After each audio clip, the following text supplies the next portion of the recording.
महापालिका, जिल्हा परिषद, पंचायत समिती आणि नगरपालिका, नगरपंचायतच्या निवडणुका या वर्षी सप्टेंबर-ऑक्टोबर महिन्यामध्ये होण्याची शक्यता आहे आणि त्या निमित्तानं विदर्भामध्ये प्रत्येक जिल्ह्यामध्ये राष्ट्रवादी काँग्रेस पार्टी आपल्या ताकदीवर आपली तयारी करत आहे आणि आज त्याची विधिवत आम्ही सुरुवात केली आहे। आज नागपूरच्या या मीटिंगमध्ये आम्ही फक्त आमच्या प्रत्येक जिल्ह्याच्या प्रमुख पदाधिकाऱ्यांना बोलवलेलं आहे आणि आता वेगवेगळ्या जिल्ह्याची आमची चर्चा आता होणार आहे आणि नक्कीच या मीटिंगच्या नंतर प्रत्येक जिल्ह्यामध्ये पण जेव्हा आमची मीटिंग आमची होतील जून-जुलैमध्ये आम्ही सगळ्या 11 जिल्ह्यामध्ये जाऊन येणार। त्या हिशोबाने आम्हाला वाटते की नक्कीच विदर्भामध्ये राष्ट्रवादी काँग्रेस पार्टीला या निवडणुकीमध्ये चांगला प्रतिसाद मिळेल।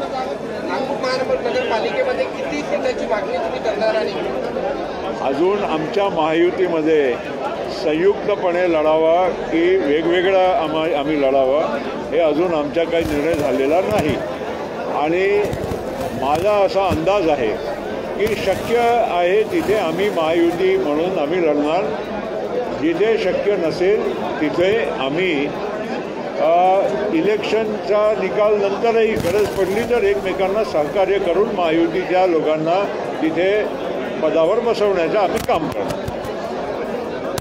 एक खंत व्यक्त केली आहे तुम्ही सभासद नोंदणीकरिता काय करायला पाहिजे आणि का बरं? सभासद नोंदणी आमच्या महाराष्ट्रामध्ये आणि देशामध्ये राष्ट्रवादी काँग्रेस पार्टीची सुरुवात आहे आणि आत्तापर्यंत जे काही आमच्या नोंदणी अभियान चालू आहे, काही जिल्ह्यामध्ये खूप चांगलं आमच्या लोकांनी काम केलं आहे, काही जिल्ह्यामध्ये अजून आम्ही मागे आहोत, कमी आहोत। त्याच्यासाठी आज हा मेळाव्याच्या निमित्त आम्ही सूचना केली आहे। अजून आमच्या सभासद नोंदणीला अजून 1-1.5 महिना बाकी आहे आणि आम्हाला खात्री आहे की आम्ही सूचना केल्यानंतर आणि जिल्ह्यामध्ये बैठका घेतल्यानंतर हे सदस्यता जे आम्हाला अभियान चालू आहे त्यामध्ये भरपूर आमचे लोक आमच्यासोबत जुळतील।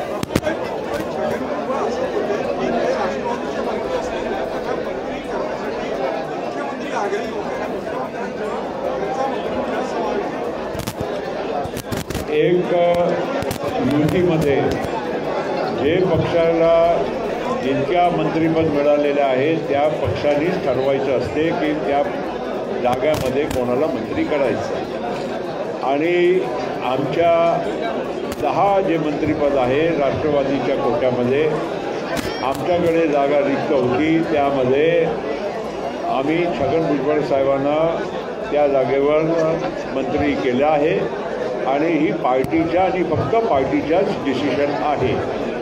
कोणाच्याही सूचनाप्रमाणे आम्ही कुठलाही निर्णय केलेला नाही।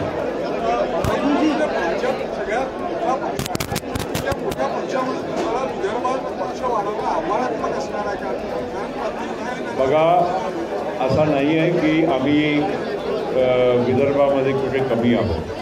ही वस्तुस्थिती आहे की एवढे वर्ष आम्ही काँग्रेसबरोबर असून आम्ही कमी जागा लढवत आहोत आणि आता महायुतीमध्ये आल्यानंतर स्वाभाविक आहे की विदर्भामध्ये भारतीय जनता पार्टीचे सिटिंग आमदार बरेच होते, महत्त्वाचा पक्ष म्हणून भारतीय जनता पार्टी राज्यामध्येही आहे आणि विदर्भामध्ये विशेष आहे।